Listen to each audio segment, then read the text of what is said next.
realize that, oh, you've got to make up the curriculum for yourself. You've got to ask questions for yourself. I think this is one reason that grades in school have nothing to do with nothing outside of the school system.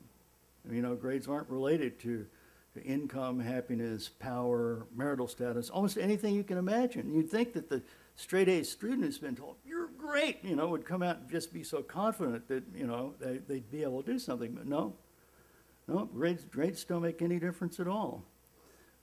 Part of it is because they're not really related that much to your critical thinking, and also they celebrate the individual. You get a grade, not your group gets a grade. And as you know, when you get out into life, it's how you get along with other people that spells success or failure. Well, I'm gonna forge ahead and just preach to you a little bit more on one of my favorite topics, which is change. And Patrick and I were talking outside, and I mentioned I was going to bring up my marriage and my days in Heidelberg. And indeed, I was married in Heidelberg in 1970. It was just a wonderful time in life. My parents gave us $500 to go and celebrate our honeymoon. So we took the 500 bucks and we hopped in my little Fiat sports car, and we drove from Heidelberg down through Switzerland, through France, along the Spanish coast, into Morocco, all over Morocco. Marrakech Express had just come out, and it was a really great song.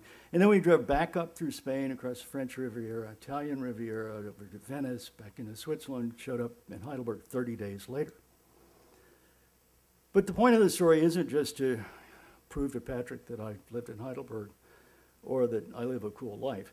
The point is that when we got back, we still had enough of that $500 left over to go to Dalmatia for 2 weeks. Now, part of it, yeah, it's that the dollar was king. I mean, there were 4 marks to the dollar, and 80 pesetas to the dollar, and the dollar rule. But a lot of it is because of inflation, because dollars ain't dollars, you know. $500 then is $2,811 now. Having the same name on a unit which changes value can do things to our mind. And I think right now, we're in a time of time deflation, that the rate of change is itself changing.